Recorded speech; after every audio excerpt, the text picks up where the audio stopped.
بسم اللہ الرحمن الرحیم۔ السلام علیکم ورحمۃ اللہ وبرکاتہ۔ میں محمد اسامہ سرسری آپ کی خدمت میں حاضر ہوں۔ صرف و نحو آسان کورس سبق نمبر 27 ہے۔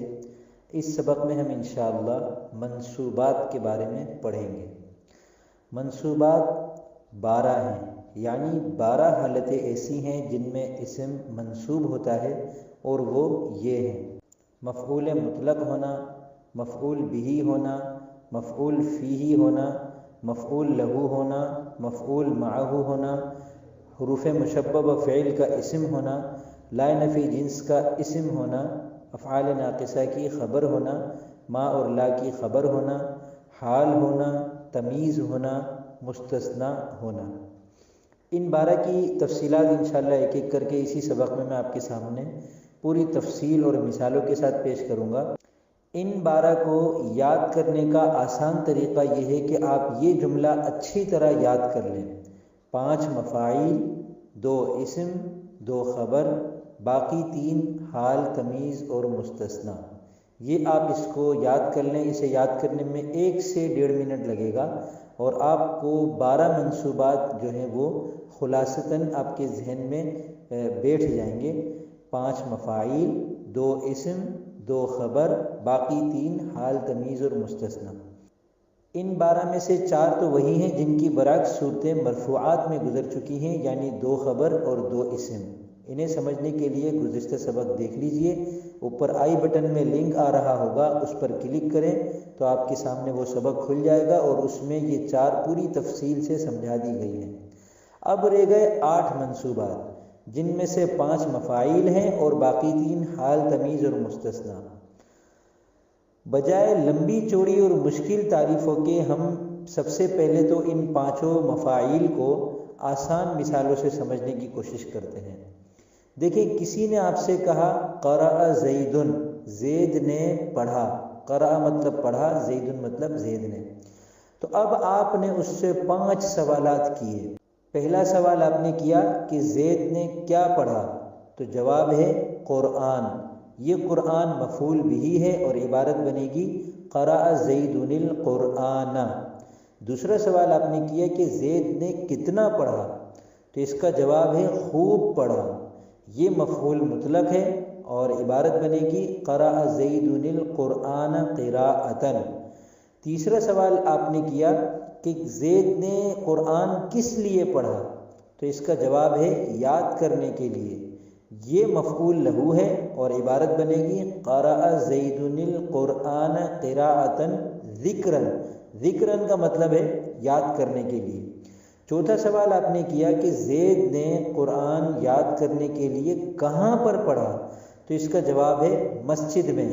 یہ مفعول فیہ ہے اور عبارت یوں بنے گی قرأ زید القرآن قراءۃ ذکرًا مسجدًا۔ مسجدًا کا مطلب ہے مسجد میں۔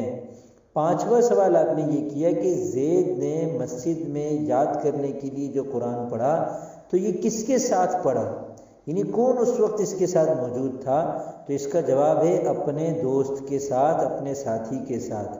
یہ مفعول معہ ہے، اور اب پوری عبارت یوں بنے گی قرأ زید القرآن قراءۃ ذکرًا مسجدًا ورفیقہ۔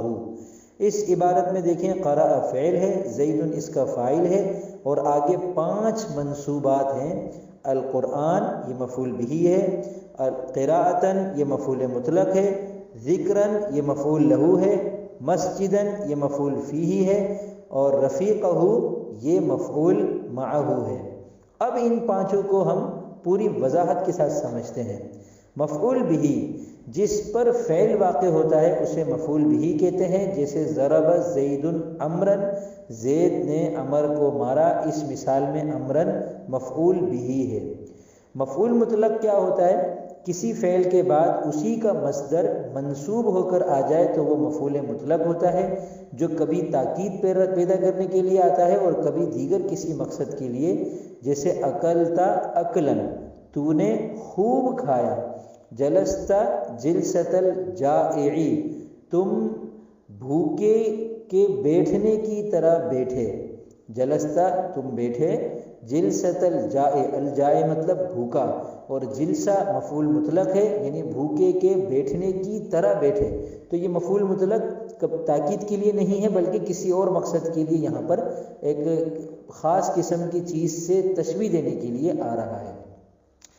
مفعول لہو جس مقصد کے لیے کام کیا جائے وہ مفعول لہو ہوتا ہے، جیسے میں نے اسے ادب سکھانے کے لیے ڈانٹا، اس کی عربی یوں بنے گی زجرتہ تأدیباً، اس میں تأدیباً مفعول لہو ہے، اس کا مطلب ہے ادب سکھانا، اور چونکہ یہ مفعول لہو ہے تو یہاں ہم ترجمہ کریں گے ادب سکھانے کے لیے۔ مفعول لہو کا ترجمہ یا تو کے لیے سے ہوتا ہے یا کی وجہ سے ہوتا ہے، یعنی جو مفعول لہو ہوتا ہے اس کے اردو ترجمے میں اس کے آگے یا تو کے لیے لگائیں گے یا کی وجہ سے لگائیں گے۔ مفعول فیہ جس وقت یا جس جگہ کام کیا جائے اسے مفعول فیہ کہتے ہیں، اسے منصوب بھی کر سکتے ہیں اور چاہے تو اس کے شروع میں فی جس کا ترجمہ ہوتا ہے میں، اس کا اضافہ کر کے اسے مجرور بھی کر سکتے ہیں، جیسے دخلت الدار، دخلت کا مطلب ہے میں داخل ہوا، الدار گھر کو کہتے ہیں، یہ مفعول فیہ ہے، مطلب ہوگا میں گھر میں داخل ہوا، تو دخلت الدار میں الدار منصوب ہے مفعول فیہ ہونے کی وجہ سے، اور اسے ہم یوں بھی کہہ سکتے ہیں دخلت فی الدار، میں گھر میں داخل ہوا، تو اس صورت میں یہ منصوب نہیں رہے گا بلکہ یہ مجرورات میں سے ہو جائے گا، تو یہ منصوبات میں سے تب ہوگا جب یہ منصوب ہو اور مفعول فیہ ہو۔ دخلت فی الدار کہنا یوں ٹھیک نہیں ہے کہ عربی محاورے کے اعتبار سے دخلت کے بعد جب مفعول فیہ آتا ہے تو اس کے شروع میں فی نہیں لگاتے، مفعول فی ڈائریکٹ لگا دیتے ہیں، ٹھیک ہے۔ اتیتو کی مثال اگر ہم بنائیں اتیتو فی الدار تو مطلب ہوگا میں گھر میں آیا، اتیتو فی الدار میں گھر میں آیا، اور اتیت الدار میں گھر میں آیا، الدار مفعول فی ہونے کی وجہ سے منصوب ہے، اور فی الدار یہ پھر مجرورات میں سے ہو جائے گا، اور اس میں مفعول فی والا جو معنی تھا ظرفیت والا وہ فی کی وجہ سے آ گیا۔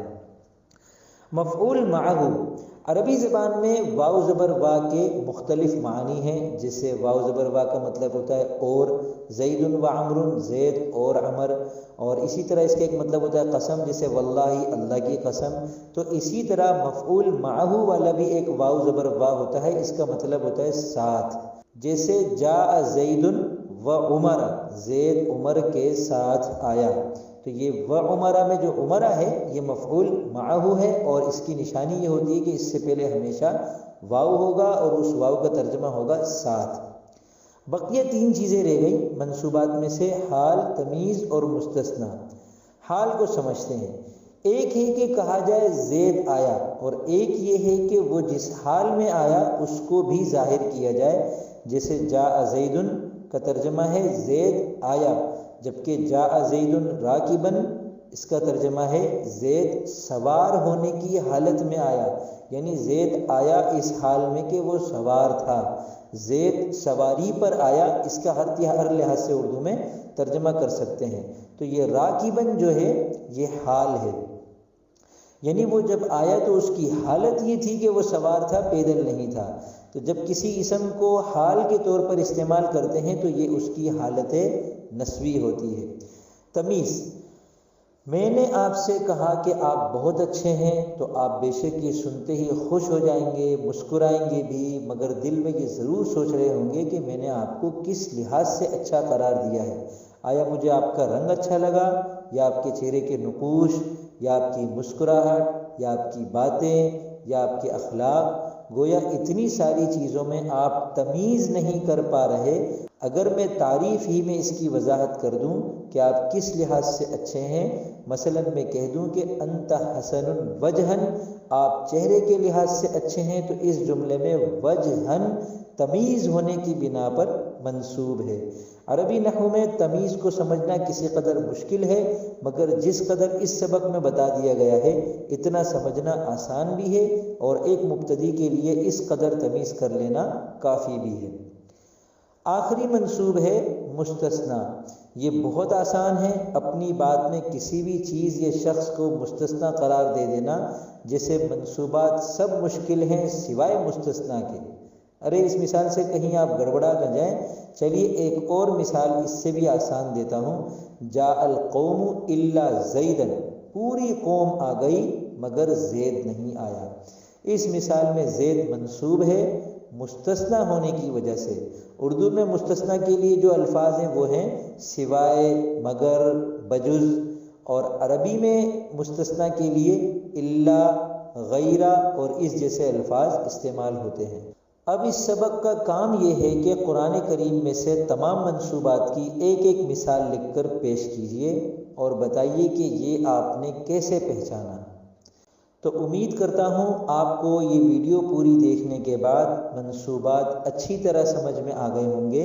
یہ 12 ہیں، میں پھر بتا دیتا ہوں۔ انہیں یاد کرنے کا آسان ترین طریقہ یہ ہے کہ آپ یہ جملہ یاد کر لیں، 5 مفاعیل، 2 اسم، 2 خبر، باقی 3 حال، تمیز اور مستثنیٰ۔ اور اگر آپ نے یہ جملہ یاد کر لیا ہے تو نیچے کمنٹ میں مجھے یہ جملہ لکھ کر دکھائیں، از خود لکھیے گا، کسی اور کے لکھے ہوئے کو کاپی پیسٹ نہ کیجیے گا۔ مجھے بہت خوشی ہوگی جو از خود لکھ کر یہ بتائیں گے، تاکہ مجھے پتہ چل جائے کہ انہوں نے یہ جملہ یاد کر لیا، 5 مفاعیل، 2 اسم، 2 خبر، باقی 3 حال، تمیز اور مستثنیٰ۔ تو اب اجازت چاہتا ہوں، فی امان اللہ۔